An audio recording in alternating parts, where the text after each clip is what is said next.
राष्ट्रपति गाल पत्नी चापुड़ा थे भावतु जदि आपण गोटे देशर राष्ट्रपति होते आपण सामने कैमेरा पत्रकार आउ पूरा दुनियार नजर आपण उपर रही ठीक से बेले समस्त सामने आपण पत्नी आपण गाल एक चापुड़ा मारती ताहले सेतेबेले आपण कौन करेंगे। कारण एबे एमिति एक घटना घटी फ्रांस राष्ट्रपति इमानुएल मैक्रोन को साथी जहाँ को नहीं एबे सबुठी चर्चा।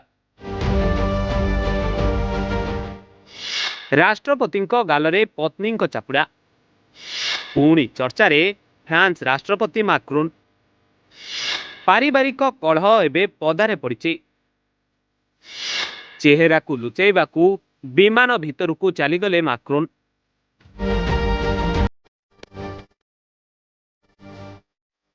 फ्रांस राष्ट्रपति इमानुएल मैक्रोन जहां को नहीं एबे चर्चा जोर धरी हेले एथर चर्चा तांकर दाम्पत्य जीवनी को नहीं कारण तांकर पारिवारिक कलह एबे चारि कांथ मध्यने सीमित न रही सर्व सम्मुखरे पड़ी अर्थात दांडे पड़ी कथाटा हाटरे गड़ुची जहाँ को देखी लोकों मनरे एबे प्रश्न कि मैक्रोन को दाम्पत्य जीवन रे बोधे किछि गड़बड़ होईची।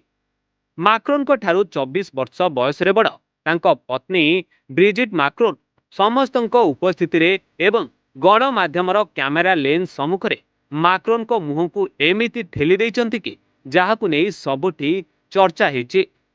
तेबे कौन थिला पूरा घटना थरे नजर पकांतु एही वीडियो उपरे।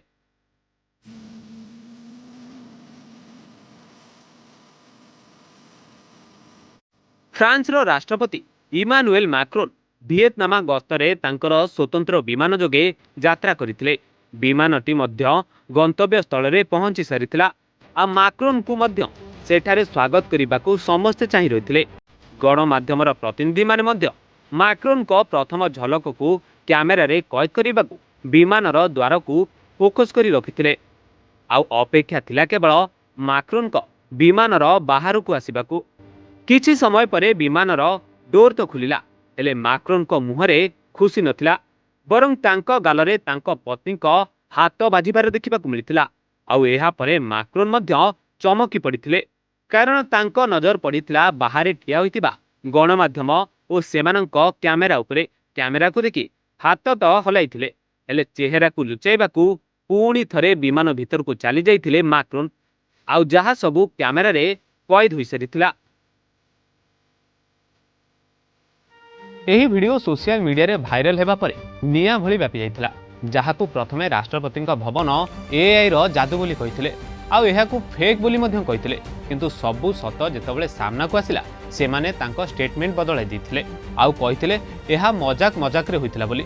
तेबे तांकर एही कथारे केते सत्यता अछि ताहा एबे समस्तଙ୍କୁ आश्चर्य करिछि कारण राष्ट्रपति मैक्रोन को चेहरार झलक विमान रु बाहरिला बेले पूरा फीका पड़ जाइथिला।